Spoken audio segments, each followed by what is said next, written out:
네, 안녕하세요. 루루 채널 루루입니다. 자, 오늘 이제 시황 관련해서 좀 말씀드리려고 하고요. 자, 어제죠. 그러니까 이제 미장이 이제 금요일 날 좀 많은 큰 폭으로 좀 많이 빠졌어요. 보시면은 거의 저가가 이제 3.9% 그리고 저가로 이제 마무리를 하는 그런 모습이에요. 그러니까 추가 하락 가능성이 분명히 있다라고 보여지는 마지막 모습이고, 자, 그리고 이게 빠진 거는 이제 예상했었던 이 앞전에 빠졌을 때는 그 연준 의원들이 이제 좀 매파적인 그런 발언 때문에 이제 하락을 했다, 이렇게 좀 보시면 될 것 같아요. 하지만 이번에 이 어제 빠진 거는 새벽에 빠졌죠. 이거 같은 경우에는 이제 파월 의장이 그래도 조금은 좀 비둘기적으로 나오지 않을까라는 기대감이 있었는데, 그거에 불구하고 파월 역시나 매파적으로 좀 발언이 좀 나오는 바람에 좀 이렇게 큰 폭으로 하락을 하지 않았나 싶습니다. 자, 그래서 이게 국장 말씀드리기 전에 얘 같은 경우는 솔직히 어디까지 이제 좀 빠지느냐 이걸 생각을 해봤을 때, 앞전에 있었던 이런 하락 부분까지 솔직히 오기는 저는 어렵다고 봐요. 이 당시에 여기까지 빠질 때 같은 경우에는 CPI 그리고 PC 같은 경우에 둘 다 최악이었죠. 정점을 찍지 못하고 계속 상승하는 그런 모습이었어요. 하지만 지금 CPI나 PC 같은 경우에는 정점을 찍고 지금 이제 둔화하면서 약간 꺾이는 모습이에요. 자, 상황이 약간은 다르다고 이렇게 해석할 수가 있는데, 그러다 보니까 이 바닥까지는 올 가능성이 좀 낮다, 이렇게 좀 보여지고, 여기에다가 고용 같은 경우도 아직까지는 좀 양호하죠. 아직까지는 좀 양호하기 때문에 이런 부분들이 있어서 이 바닥까지는 올 가능성은 솔직히 없어 보이고요. 자, 그럼에도 불구하고 어쨌든 간에 하락 가능성은 높습니다. 왜냐면은 자, 결국은 어떤 상황이든 간에 결국은 다음 달에 이제 75bp 가능성이 매우 높아졌고, 거의 75bp 한다라고 생각하고 가져가셔야 될 것 같아요. 자, 그럼 하락했을 때 어디까지 빠지느냐, 여기 바닥까지는 솔직히 저는 어렵다고 보기 때문에, 자, 그러면은 한 이 정도까지 오지 않을까 싶어요.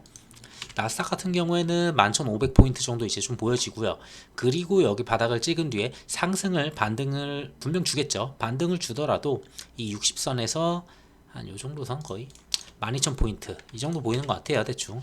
자, 추가 하락을 해서 여기까지 오고 반등해서 이 박스권 안에서 이제 움직이지 않을까 싶고요. 여기서 좀 지지하는 모습 보여주고, 그 이후에 추가적인 경제 지표나 아니면은 그리고 다음 달 FOMC 75bp 진행을 한다고 했다고 만약에 50bp를 한다, 그러면은 당연히 반등이 나오겠죠. 자, 그런 부분들이 이제 좀 따라와야 될 것 같고, 자, 그래서 미장 같은 경우는 요 정도에서 이제 저점 다시 다지는 모습 보여줄 것 같습니다.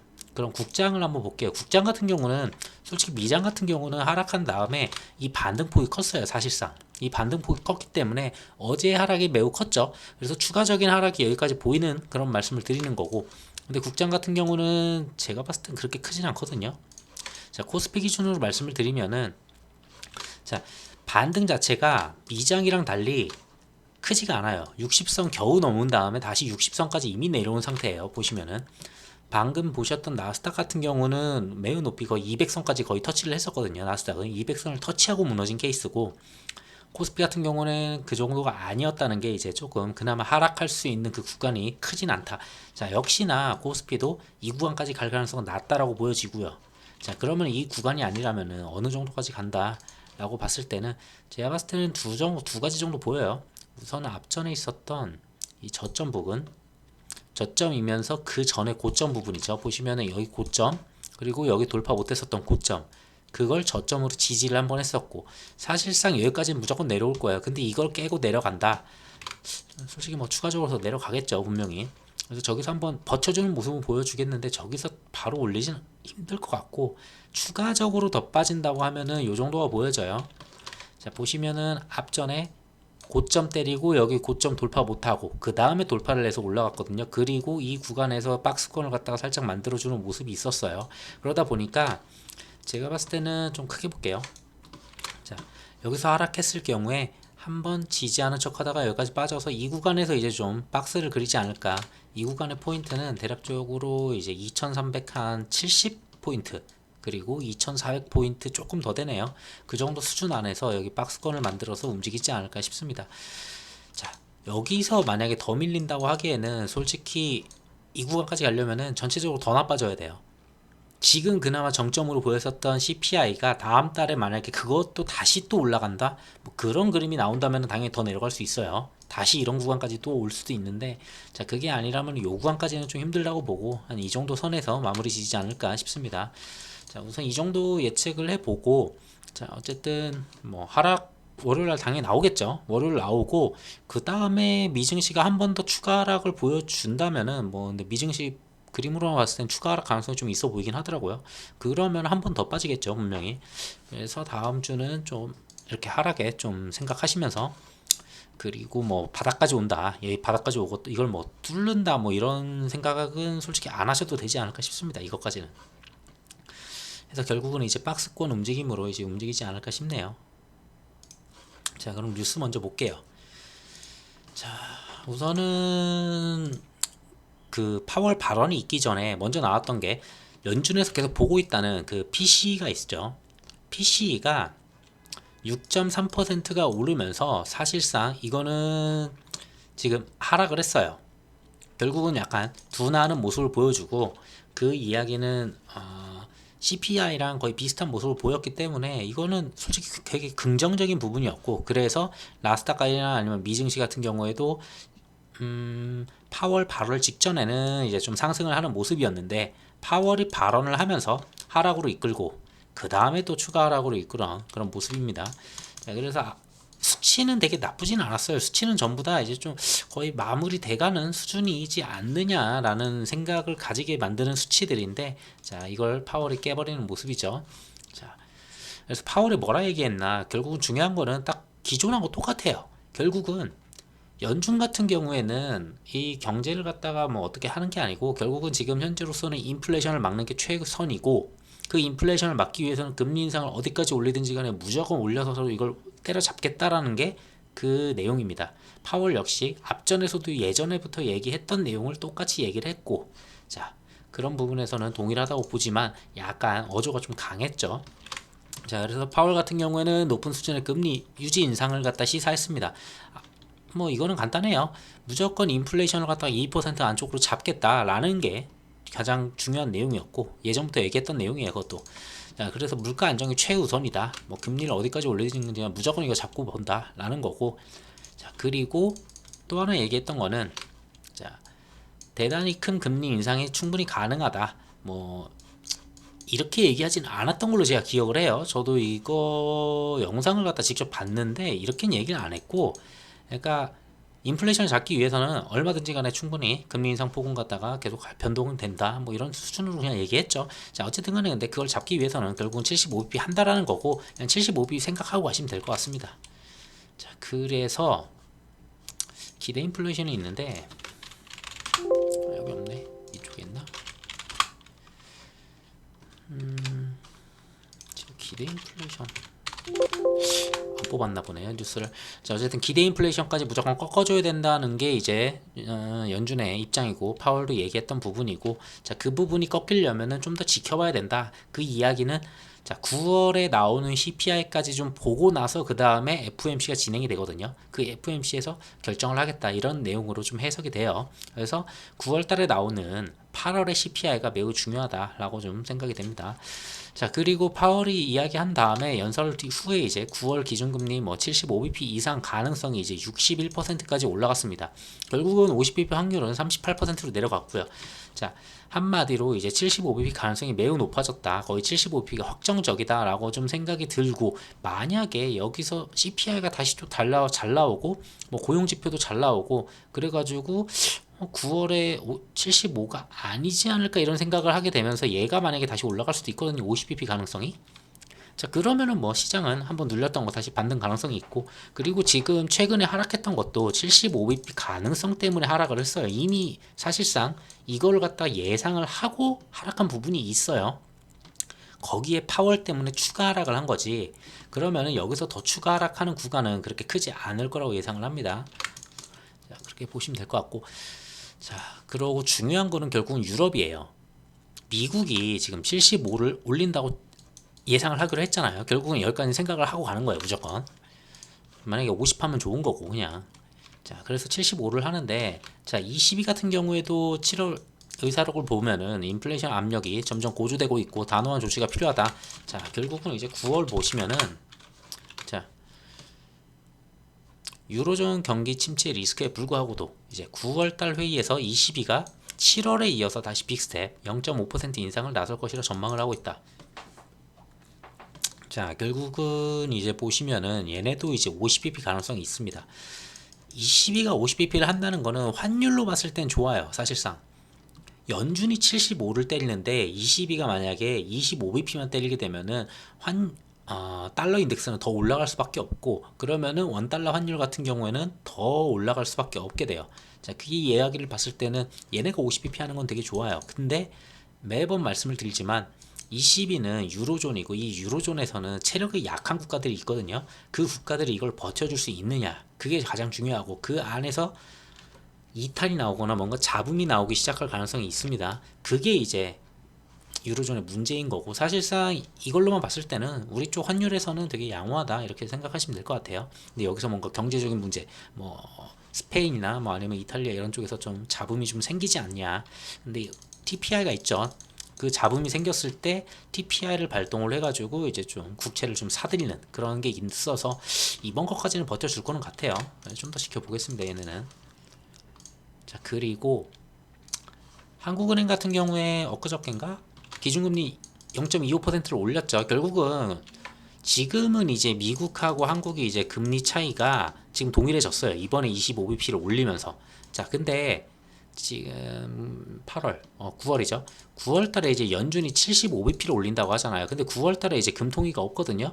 우리는 10월 달에 있어요. 우린 10월 달에 있고 10월 달에 이제 미국이 없어요. 그러면은 우리가 10월 달에 75bp를 올릴 게 아니잖아요. 우리는 분명히 우리는 가계 대출이 워낙에 많기 때문에 이걸 75bp 올리면은 난리가 나요. 분명히 올리긴 올리는데 25bp 가능성이 있어요. 뭐 간간히 얘기 나올 수는 있겠죠. 시장 경제 상황 때문에 50bp 빅스텝 다시 한번 해야 되지 않느냐는 얘기도 있겠지만, 제가 봤을 때는 25bp로 가지 않을까 싶긴 한데 이건 몰라요. 이건 예측이 좀 어려워서. 자, 어쨌든 결국은 10월, 11월, 12월까지 넘어가면은 미국과 예대 금리 차는 거의 최소 75bp에서 많게는 1% 정도 차이가 날 수가 있어요. 결국 그거는 또 환율에 문제가 생기고 원화 가치는 하락할 수밖에 없다. 이렇게 좀 보여져요. 그래서 이거를 빨리 올리면 좋은데, 우리도 이거를 갖다 미국 따라서 똑같이 빨리 올린다고 그냥 그게 좋은 게 아니고, 그러면 내부에서 또 이제 터지는 부분들이 있죠. 지금 가계부채가 워낙 많고 부동산도 대출이 워낙 많다 보니까 그런 부분이 터질 수 있어서 결국은 25bp씩 연속적으로 계속 해서 한 조금 더 올리는 그 정도 수준 아닐까 싶습니다. 올해 대충 여기서부터 더 올리면은 두 번 정도 더 올려서 25bp씩에서 0.5% 정도 더 오르지 않을까, 우리나라는 그 정도 보고 있어요. 자, 러시아가 그러면은 뭐 이제 좀 평화롭게 이걸 끝내느냐? 그건 없어요, 지금. 러시아는 뭐 매일 전쟁하고 우크라이나 독립 기념일에 주택가 기차역을 뭐 폭격해서 뭐 70명이 뭐 죽었다 이런 내용은 계속 올라오고 있습니다. 결국은 계속 전쟁 중이고, 자, 그리고 유럽을 갖다가 계속 견제를 하고 있죠. 러시아와 에너지 전쟁 중인 EU 긴급 대책을 갖다 소집을 하고, 이제 좀 있으면 추워지잖아요. 이제 슬슬 날씨도 조금씩 약간 기온이 좀 내려가는 것 같은데, 자, 이런 부분에서도 이제 분명히 이유는 문제가 있어요. 여기서 가스가 없으면 안 되는 부분이죠. 그렇다고 지금 뭐 원전, 신재생 이런 걸 당장에 만들어 가지고 이걸 갖다 에너지를 바로 만들 수 있느냐? 불가능해요. 그렇다고 미국에 있는 LNG를 갖다가 뭐 가스관을 연결할 게 아니잖아요. 계속 배로 오는데 이것도. 자, 그래서 어쩔 수 없이 올겨울은 정말 춥게 넘어가지 않을까 싶어요. 자, 그러다 보니까 스페인 같은 경우에는 올해 난방 온도를 19도까지만 올릴 수 있게 이제 뭐 에너지 전략 법을 갖다가 의회를 통과하는 마당이고, 이거는 지금 스페인뿐만이 아닐 거예요. 아직은 내용이 없지만 뭐 몇몇 국가들은 뭐 이제 다 이런 식으로 제한을 이제 걸지 않을까 싶어요. 그러면서 최대한 에너지를 최대한 아끼는 그런 모습이 나올 것 같고, 에너지 부분에서는 얘기는 되게 많아요. 뭐 영국도 이런 에너지 부분 난방 이런 걸로만 해가지고도 가구당 뭐 거의 900만 원 뭐 이렇게 나간다는 얘기가 있는데, 자, 어쨌든 이쪽은 가스 때문에 문제죠. 자, 여기까지 이제 유럽 얘기고, 뭐 북한 얘기하면은 전부터 말씀드렸던 거는 핵실험을 할 거예요. 할 건데 9월, 지금 이제 장마 끝났고 뭐 이제 북한 이제 코로나도 어느 정도 마무리됐을 것 같으니까 얼추 이제 9월 정도면 이제 하지 않을까 생각을 하고 있습니다. 자, 근데 이제 9월에 하느냐 아니면은 시진핑의 3년임이 끝나는 10월이 이제 지난 다음에 11월에 이제 바이든 중간 선거가 있잖아요. 요 사이에 핵실험을 때릴 거냐. 어쩌면 이사일 수도 있어요. 10월달까지 이제 조용히 마무리 다 하고 중국도 다 마무리하고 자, 그 다음에 이제 11월에 바이든 있으니까 바로 그 직전에 때리자 하면서 뭐 이거는 언제 터져도 터질긴 터질 거니까 근데 이거는 단기적인 악재로 그냥 하락하고 바로 반등 주는 그런 모습일 것 같아요. 그냥 알아만 두시면 될 것 같고요. 자, 그리고 중국이에요. 중국 같은 경우는 정말 제가 봤을 때 요즘 위태위태해요. 전체적으로. 지금 중국에서는 계속해서 막 소비 쿠폰도 뿌리고 소비 쿠폰을 뿌렸는데 사람들이 이걸로 그냥 먹고 살 거를 갖다 사고 가지고 있는 돈은 저축하고 지금 요런 상태거든요. 거의 힘들어서. 자, 그러고 그만큼 지금 소비 위축이고 굉장히 좀 상황이 좀 좋지는 않아 보입니다. 전체적으로 봤을 때. 자, 그래서 소비금을 뿌려도 이거 뭐 돈이 돌지도 않고 시장이 이거 경제 좀 돌려보려고 이렇게 막 뿌렸는데 이런 것도 없고 그래서 이제 금리도 한번 내려봤죠. 금리도 내려도 뭐 그닥 그런 효과는 없어요. 그러면서 이게 금리를 인하하면서 통화량을 늘리려고 했던 부분들인데 뭐 돈이 나와야 되는데 사람들이 전부 다 이제 아껴 쓰고 막 저축하고 막 그러죠. 자, 그런 부분들이 있고 자, 그러고 이번에는 결국은 인프라 확대를 하면서 돈을 또 이제 한 190조인가 이렇게 좀 푸는 그런 부분들이 있어요. 근데도 그닥 밋밋한 것 같아요. 자, 중국의 경기 지표들이 뭐 전부 다 뭐 이제 일제히 악화가 됐다. 뭐 부동산 부분이 가장 크죠. 사실상 중국의 부동산이 중국 GDP의 30% 이상을 갖다 잡아먹는 부분이다 보니까 부동산이 하락하면은 중국은 GDP는 같이 흘러내린다고 이렇게 보시면 돼요.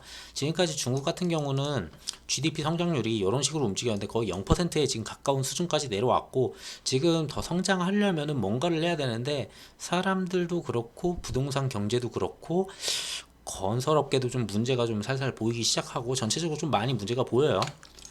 자, 그래서 부동산 거품 극복이 요원하다. 이제 자, 일본식 장기 저성장 경고음이 이제 들린다.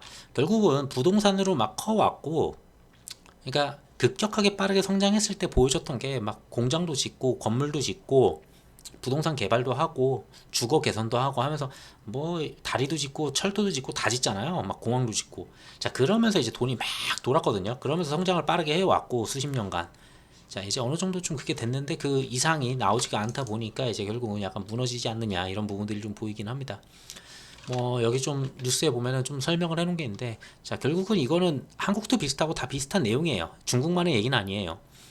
결국은 돈이 없다 보니까 결국 수요가 줄어요. 뭘 사겠다는 그 수요 자체가 줄고 그러면 수요가 줄는데 기업들이 생산을 많이 안 할 수밖에 없어요. 생산이 감소를 할 거고 그러면 생산이 감소한 사람들을 갖다가 다 잘라내겠죠. 그러면서 고용이 축소가 되죠.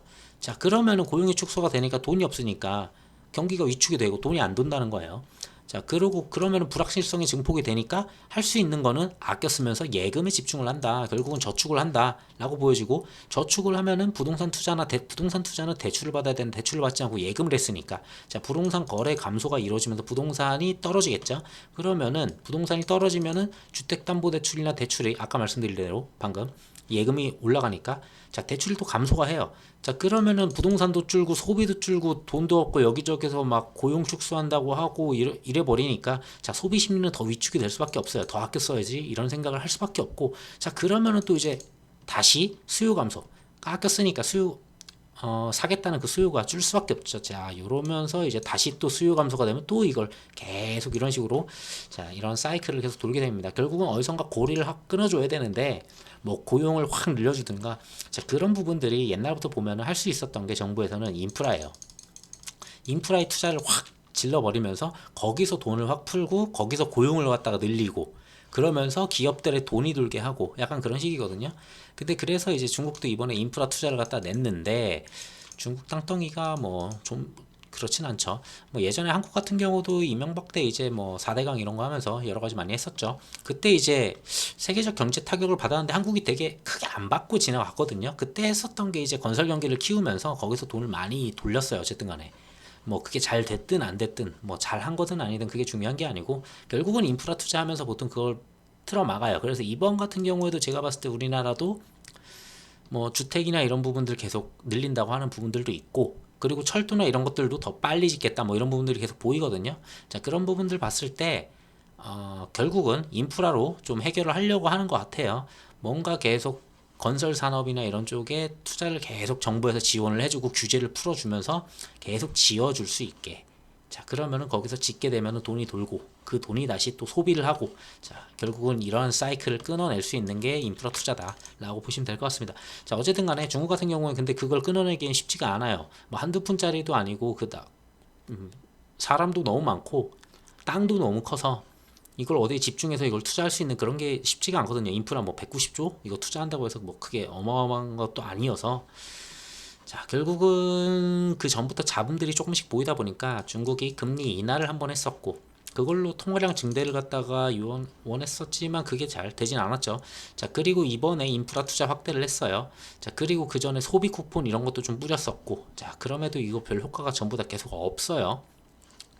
어쨌든 이런 식으로 지금 상황이 좋지 않고 결국은 가장 큰 문제는 이제 부동산이다. 자, 부동산이 가장 큰 문제다라고 좀 보시면 될 것 같고, 자, 여기도 있네요. 소비 쿠폰을 발행했었는데, 자, 결국은 소비 쿠폰을 갖다가 생활비로 쓰고 다 저축하는 그런 모습이었다. 그래서 이것도 별 효과를 못 봤고, 자, 그래서 지금 중국 전역에 텅 빈 아파트가 5천만 개에 이르는 것으로 알려졌고, 자, 5천만 개가 중요한 게 아니에요. 지금 예를 들어서 이렇게 한 아파트를 분양을 했는데 한 20%만 분양이 완료됐어요. 이 수분양자들은 돈을 내잖아요. 근데 건설 회사에서는 나머지 80%가 미분양이기 때문에 이 건축을 갖다가 진행을 하지 못하고 있는 거예요. 그러다 보니까 이 20%의 사람들이 나 그럼 돈 안 내 라고 하면서 대출에 대해서 그 주담대를 받은 거죠. 주담대 받은 걸 갚지 않는 거예요. 지금 이런 상황이 벌어지고 있고, 거기에 대해서 지금 중국 정부가 이렇게 미분양 난 곳에다가 돈을 주면서 우선 건설하자 이런 식으로 하고 있는데, 그래 봐야 어차피 미분양으로 이제 비어있는 아파트만 계속 늘어나는 거죠. 자, 이런 식으로 지금 굴러가다 보니까 지금 부동산 경기가 좀 좋지가 않고, 자, 아까 말씀드린 대로 중국 경제 GDP의 30%가 이제 부동산 개발, 결국은 이게 무너지면은 중국 경제는 같이 무너진다고 보시면 될 것 같아요. 자, 그래서 중국의 부동산이 뭐 봤을 때는 한 푼도 안 쓰고 베이징 집을 사는데 뭐 60년 가까이 걸리고 상하이가 한 50년 정도 걸린다고 해요. 자, 이런 수준이다 보니까 결국은 어느 정도 좀 무너지는 모습은 좀 보여주지 않을까, 어떻게든 살려보려고는 하면서 막 이것저것 하는데, 제가 봤을 때 그거는 시진핑 3년이까지예요.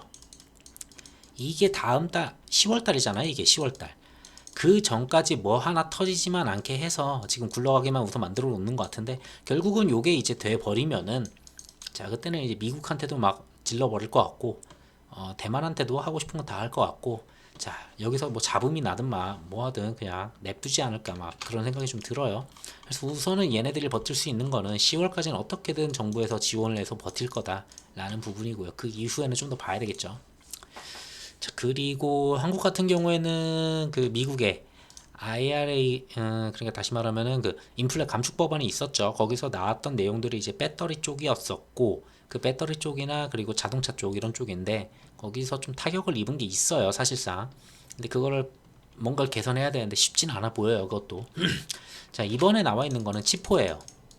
자, 다음 주 정도부터 이제 예비 회의를 좀 진행할 가능성이 있어요. 이러면 다음 주 중 치포 예비 회의를 할 것이다, 이런 내용들이 있는데, 자, 이것도 비슷해요.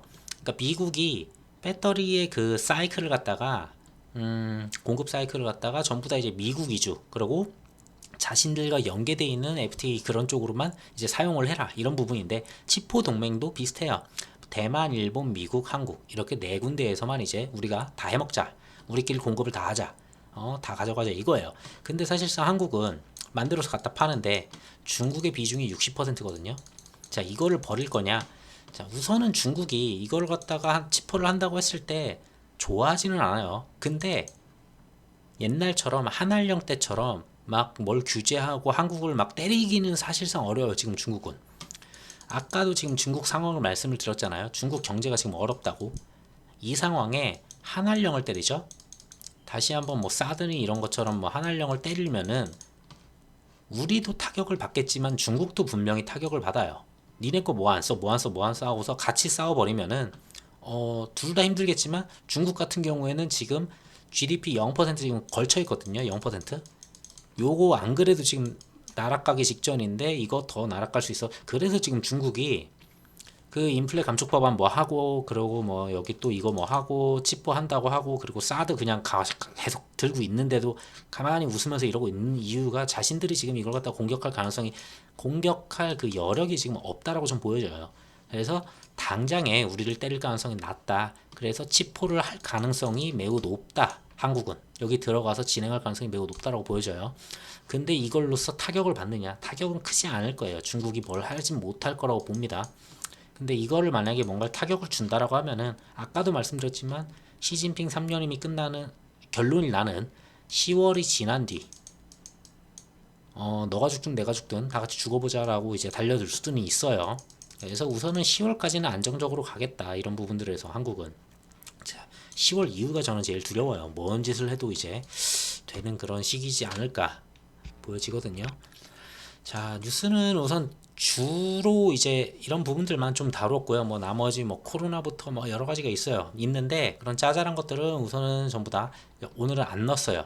자, 아무래도 다음 주 시장 자체는 결국은 이거 75bp 그리고 나머지 이제 파월 이외에 여는 총재들 뭐 여는 의원들 뭐 걔네들의 이제 발언들 그리고 그 다음에 또 나올 게 이제 기관들이거든요. 무슨 뭐 JP모건이나 뭐 아니면은 뭐 CT 이런 데서 막 나오는 또 리포트들이 있어요. 뭐 75bp 가지고 안 되니 뭐 100bp를 올려야 되니 막 이런 또 말도 안 되는 소리들이 또 나오겠죠. 자, 그런 걸로써 이제 다음 주는 일주일 좀 힘들겠지만 지나가지 않을까 싶습니다. 다음 주 정도면 어느 정도 저점은 이제 보여지지 않을까 싶어요. 우선은 저점이 예전 저점까지는 내려가지 않는다고 좀 봐요. 그래서 예전 저점까지는 안 하더라도 자, 여기서 치고 내리고 얼추 한 이 정도 보이지 않을까요? 치고 반등 그리고 다시 치어서 한 2400에서 왔다리 갔다리 요 정도 선. 자, 그 정도 보시면 될 것 같고 어느 정도 타격은 있을 거다라고 좀 보여집니다. 자, 그래서 마지막으로 좀 정리를 할게요. 자, 좀 더 키울게요. 확대를 하고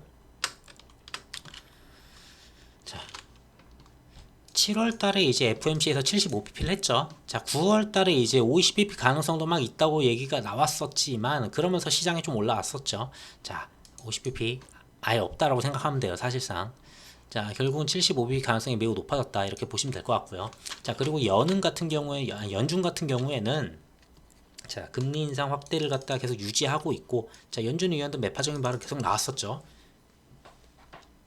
근데 이제 파월 같은 경우에 조금 살려주지 않을까 싶었는데 어젯밤에 이제 깔끔하게 다 박살내는 같이 매파적인 발언, 어떻게든 금리 인상을 얼마를 하든지 간에 인플레만 잡겠다 라는 발언이라고 보시면 돼요. 간단하게 한 줄로.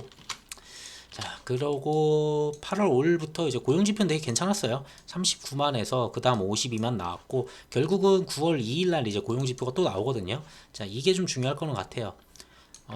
연준에서도 많이 본다고 했었던 게 PCE랑 고용지표인데 이 고용지표가 그 다음 바로 붙어 오거든요. PCE는 어제 확인을 했죠. 괜찮았어요. PCE는 아까도 말씀드렸지만 자, 그런 부분들이 있었기 때문에 자, 9월 1일 날 이거 좀 괜찮게 이어지는지 보시면 될 것 같고 자, 8월 10일 날 이제 CPI 봤을 때 정점론이 나왔었고 이때부터 이제 더 괜찮게 달렸었던 부분들이 있어요. 정점이 되면서 그래서 좀 상승을 했는데 상승이 좀 빠르긴 했어요. 국장 같은 경우에는 적당했다고 좀 보거든요. 근데 미장 같은 경우에는 사실상 좀 많이 빨랐어요. 거의 25%인가 그 정도 올랐죠. 저점부터 그 정도가 올랐다 보니까 분명 조정을 해야 되는 부분도 있었고 그러다 보니 아무래도 여기서 매파적인 발언을 한번 눌러주고 다시 한번 상승할 수 있는 파월의 발언이 나올까 했었는데 파월이 다시 한번 이렇게 좀 박살 내주는 모습입니다. 자, 어쨌든 간에 정점론은 현실이 된 건 맞아요. 그러고 여기 적진 않았지만 PC 같은 경우에 어제도 둔화하는 모습을 보여줬어요. 자, 그리고 봐야 될 거는 9월 13일 날. 근데 8월 달 에너지나 이런 부분들 봤을 때는 9월 13일도 좀 둔화할 가능성이 높아 보입니다. 제가 봤을 때는. 자, 그리고 잭슨홀 미팅 어제 했죠. 자, 매파적인 발언이 나오면서 75bp 가능성 매우 높아졌다. 이렇게 해석하시면 될 것 같아요. 그냥 75bp라고 생각하시고 가시면 될 것 같아요. 자, 그래서 이제 해야 되는 거는 이러한 과정들이 좀 지나고 9월 2일, 9월 13일 이런 거 다 본 다음에 나오는 거는 FOMC. 자, 근데 이미 75bp를 생각하고 지금 진행을 하고 있잖아요. 이제 시장이 하락을 할 거고 국장도 하락을 하겠죠. 자, 75bp를 예상을 하고 갔기 때문에 자, 여기서 100bp 가능성이 높을까요? 아니면은 50bp 가능성이 높을까요? 제가 봤을 때는 50bp 가능성이 더 높아요. 둘 중에 하나를 고르라면은 75bp를 간다고 예상을 이미 해버렸 상태로 이제 시장이 움직일 테니까 자, 그러면 얘가 아니면은 결국은 맞을 매는 다 맞았다 라고 보시면 될 것 같아요. 다음 주 국장 같은 경우에 월화수 이 정도면 맞을 매 다 맞을 것 같거든요. 자, 어느 정도 맞은 다음에 이제 바닥 다시 한번 보여줬을 때 어느 정도에서는 좀 이제 챙겨가면 충분하지 않을까 좀 싶습니다. 전과 같은 그런 바닥은 오지 않는다고 초반에도 말씀드렸죠. 전 그렇게 보고 있어요. 자, 그러고 11월 달에 이제 FOMC가 있어요. 미국 FOMC가 이제 10월 달에 없다 보니까 11월 1일에서 2일 날 이제 진행하는데, 자, 잘 생각해 본 게 여기서 75bp를 한다고 강하게 얘기했잖아요. 매파적인 발언으로. 이게 11월 달에 강하게 할 수가 없어서 저는 이렇게 봐요. 11월 달에 중간 선거가 11월 8일 날 있어요. 근데 그 전에 11월 1일에서 2일 날, 자, 이때 분명히 시장에 투자자들한테 뭔가를 보여줘야 돼요. 바이든도. 자, 사람들의 생각이 9월 달에 막 이렇게 75bp 했다고 11월 8일 날 중간 선거 할 때 너 나쁜 새끼 이럴 건 아니잖아요. 근데 바로 직전에 일주일 전에 FOMC에서 와, 이번에 25bp만 할게요. 금리 인상 이렇게 세게 안 해도 되겠네요. 막 이런 발언해주고 비둘기적으로 한마디 해주면은 시장 사람들 막 신나가지고 막 주가 오르고, 그러면은 중간 선거에 당연히 영향이 가죠. 저는 그래서 오히려 이때 적당한 수준을 때리기 위해서라고 보여져요. 75p를 때리는 게 이번에. 자, 그러면은 이 11월 8일을 위해 가지고 이때 때릴 수 있는 거는 뭐 25bp 가능성이 솔직히 낮긴 하다고 봐요. 아직은. 자, 50bp 가능성이 좀 높긴 한데, 그 전에 만약에 나머지 다른 지표들 11월 전에 웬만한 지표들 많죠. 뭐 고용도 있고 생산 부분, 뭐 임금 부분, 소매 판매, 그리고 뭐 실업률 등등 되게 많잖아요. 자, 그런 부분들을 되게 끝까지 양호하게 나와줬다. 그러면 25bp도 할 수 있습니다. 뭐 이런 얘기 나올 수 있겠죠. 어쨌든 요거를 위해 가지고 지금 9월달에 세게 때린다라고 좀 보여줘요. 뭐 침체 지표 중요하긴 한데 지금 당장은 침체 지표가 중요한 것 같지는 않아요, 사실. 어차피 앞에서도 봤듯이 고용지표 이것만 하면 돼요. 우선은 지금 당장은. 자, 이 부분만 양호하다면은, 자, 침체 지표는 아직도 애매하다고 볼 수 있어요. 뭐 결론적으로 봤을 때는 장단기 금리 차 역전은 계속 되고 있고, 뭐 GDP도 그렇게 썩 좋진 않아요. 근데 우선은 CPI 정점, 그리고 PCE마저 약간 둔화 중이고, 자, 이런 부분들, 그리고 소매 판매 아직까지는 양호하게 나왔거든요. 8월 달에서도. 자, 이런 부분들 봤을 때는 정말 침체냐 라고 아직 아리까리 하긴 합니다. 그래서 이건 좀 더 지켜봐야 된다. 나머지 지표들 이것저것 다 나올 때까지 이렇게 보시면 될 것 같고요. 자, 아까도 말씀드렸다시피 22가 중요하다고 말씀을 드렸어요. 환율에서는.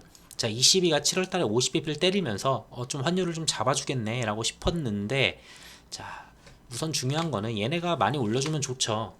얘네가 정말 많이 올려주면 좋은데, 자, 남유럽들 이제 국제 상황을 계속 봐야 된다고 말씀드렸어요. TPI가 있긴 하지만 이걸로 얼마만큼 잡아줄지 몰라요.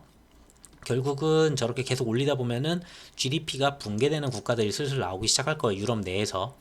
자, 그리고 가장 중요한 거는 9월 달에 ECB가 얼마를 올리느냐. 그래서 달러 인덱스가 어디까지 하락할 수 있느냐. 이겁니다. 자, 결론은 이거예요. 9월 달 50bp 가능성이 높아졌다고 아까도 말씀을 드렸죠.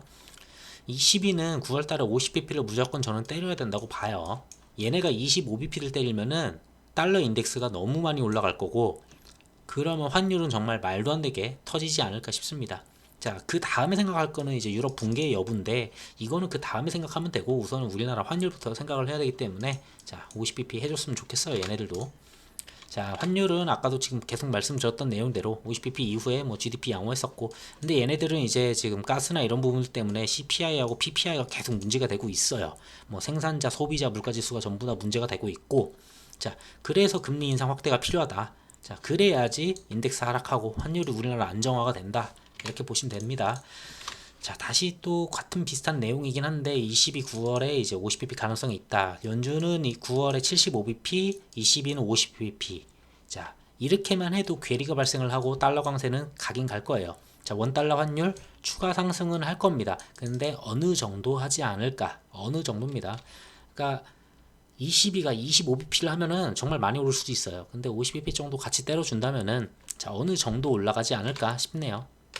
자, 하지만 이제 좀 보셨을 때, 자, 이미 매파적인 발언에서 이미 오른 부분이 있어요. 이걸 감안했을 때는 한 1350원 이 안에서 좀 움직임 보여주지 않을까 한번 기대를 해봅니다.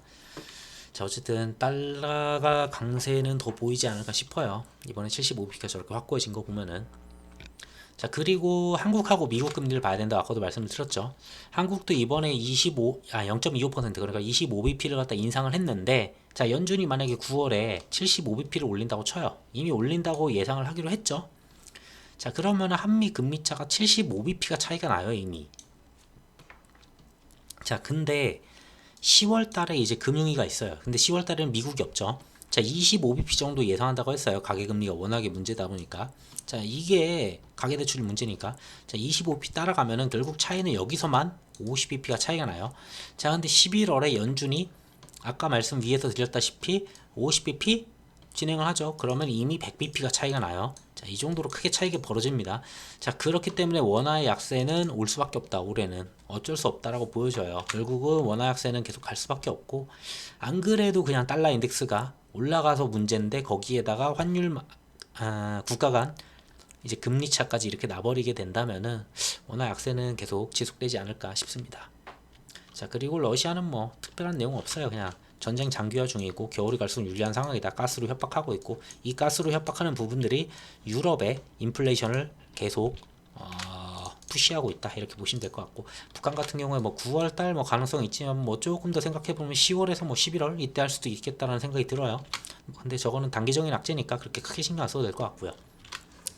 자, 중국이랑 뭐 미국 싸우는 척 하던 일만 결국은 안 싸우죠. 뭐 말만 계속 싸워요. 왜냐면 중국도 그렇고 미국도 그렇고 지금 상황이 좋지가 않아요. 여기서 뭐 둘이 경제 타격을 막 주기 시작을 하면은 자기네들 지지율이 막 떨어지고, 지금 당장 앞에 있는 바이든의 중간선거 그리고 시진핑의 3년임 이걸 앞두고서 지금 개판 칠 수가 없거든요.